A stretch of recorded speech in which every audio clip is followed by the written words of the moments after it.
STM32 board, அதுக்கப்புறம் STM32 program, அதுக்கப்புறம் STM32 board. இது மூணுத்தையும் வச்சு ஒரு ப்ரோக்ராம் செய்யணும். எப்படி பண்ணலாம் பார்க்கலாம். இப்போ STM32 QBID இதில் வந்து நம்ம இந்த பின்னை வந்து செலக்ட் பண்ண போகிறோம். இதில் இந்த ஆப்ஷன், அதுக்கப்புறம் இதில் இந்த ஆப்ஷனை செலக்ட் பண்ணதுக்கப்புறம் Ctrl S கொடுத்து சேவ் கொடுத்ததுக்கப்புறம் மெயின் ப்ரோக்ராம்குள்ளே வந்துடும். மெயின் வந்ததுக்கப்புறம் மெயினில் ப்ரோக்ராம்லாம் கொஞ்சம் எடிட் பண்ணணும். அதுக்கப்புறம் கீழேயும் இதேமாரி ஒயில் அப்புறம் பிரிண்ட் இதெல்லாம் கொடுத்ததுக்கப்புறம் அந்த புட் கேர் ப்ரோட்டோடைப் அதெல்லாம் டைப் அடிக்கணும். அதெல்லாம் டைப் வச்சதுக்கப்புறம் இங்கே திருப்பி மேலே போனீங்கன்னா இங்கே இஃப் எல்ஃப் டெஃப் அதெல்லாம் இருக்கும். இந்த ப்ரோக்ராமும் நம்ம தான் டைப் பண்ணிக்கணும். எல்லாம் பண்ணதுக்கப்புறம் STM32 ப்ரோக்ராம்குள்ளே வந்ததுக்கப்புறம் இதில் வந்து நம்ம ஃபஸ்ட்டு கனெக்ட் பண்ணிக்கிறோம். அப்புறம் அதுக்கப்புறம் இங்கே வந்து அந்த 3 பார் லைனை டிக் பண்ணதுக்கப்புறம் எரேசிங் அண்ட் ப்ரோக்ராமிங்னு இருக்குது.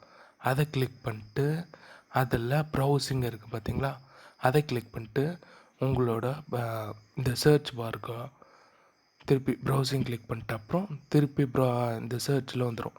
உங்கள் லோக்கல் டிஸ்கில் உங்களோட யூசர் நேம்குள்ளே சூஸ் பண்ணி அதில் STM32 QBID சூஸ் பண்ணி அதுக்கப்புறம் நீங்கள் என்ன ப்ரோக்ராம் வேரில் சேவ் பண்ணீங்களோ அதில் சூஸ் பண்ணி டீபக்கை ஃபைலை ஓப்பன் பண்ணுங்கள். அதை ஓப்பன் பண்ணதுக்கப்புறம் நீங்கள் ஸ்டார்ட் ப்ரோக்ராம் கொடுக்கணும். அது ப்ரோக்ராம் ரன் ஆக ஆரம்பிச்சிடும். அது ரன் ஆகி முடிகிற வரைக்கும் நம்ம வெயிட் பண்ணணும். ப்ரோக்ராம் அந்த போர்டு எதுவும் டிஸ்கனெக்ட் பண்ணக்கூடாது.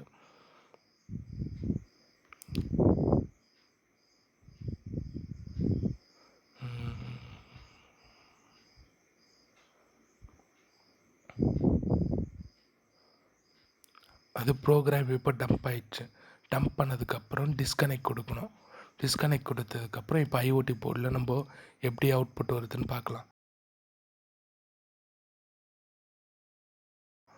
இதுதான் IoT போர்டு. IoT போர்டில் இப்போ வந்து ஃப்ளாஷ் மோடில் இருக்கிறத ரன்னை கொடுத்துட்டு அங்கே ரெட் கலரில் பட்டன் இருக்குது, அது ரீசெட் பட்டன் அழுத்திடணும். அதுக்கப்புறம் நம்ம ப்ரோக்ராமுக்கு நம்ம அங்கே பிரிண்ட் கொடுத்த ஃபங்க்ஷன்